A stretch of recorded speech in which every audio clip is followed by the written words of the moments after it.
রবীন্দ্রনাথের যে কয়টি স্মৃতিচিহ্ন এখনও দেশ বিদেশের বিভিন্ন জায়গায় ছড়িয়ে রয়েছে তার মধ্যে রবীন্দ্রনাথের শ্বশুরবাড়ি, যেটি বর্তমানে রবীন্দ্র কমপ্লেক্স নামে পরিচিত, বিশেষভাবে উল্লেখযোগ্য। তাই এবার খুলনায় বেড়াতে গিয়ে রবীন্দ্র কমপ্লেক্স ভ্রমণের পরিকল্পনা বাস্তবায়ন করতে দৃঢ় প্রতিজ্ঞ হলাম।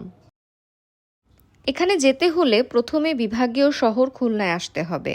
ঢাকা থেকে খুলনায় যাওয়ার যেসব বাস সার্ভিস রয়েছে তার মধ্যে ঈগল, সোহাগ, হানিফ ও গ্রিন লাইন অন্যতম।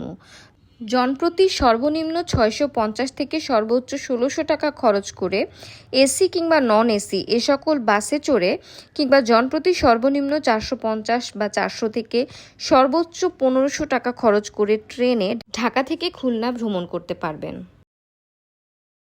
খুলনার ফুলতলা উপজেলা থেকে রিকশা বা অটো রিকশায় মোটামুটি 200 থেকে 300 টাকা খরচ করে সহজেই পৌঁছাতে পারবেন রবীন্দ্র কমপ্লেক্সে।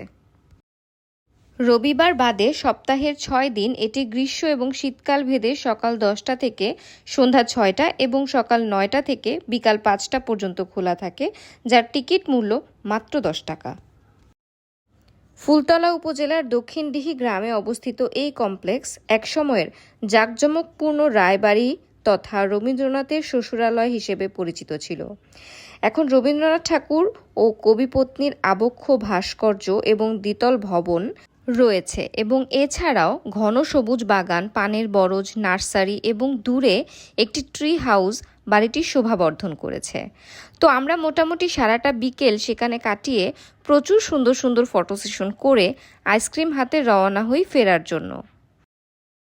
আজকের এই ট্রিপটা আমাদেরকে খুব সুন্দর কিছু মুহূর্ত তৈরি করার জন্য আর সেই সকল মেমোরিগুলোকে ক্যামেরা বন্দি করার জন্য বেশ ভূমিকা রেখেছে।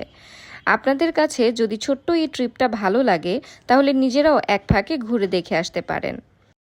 ভিডিও ভালো লাগলে লাইক, কমেন্ট আর শেয়ার করতে ভুলবেন না। আর ফেসবুকে একটা ফলো দিয়ে পাশে থাকবেন প্লিজ।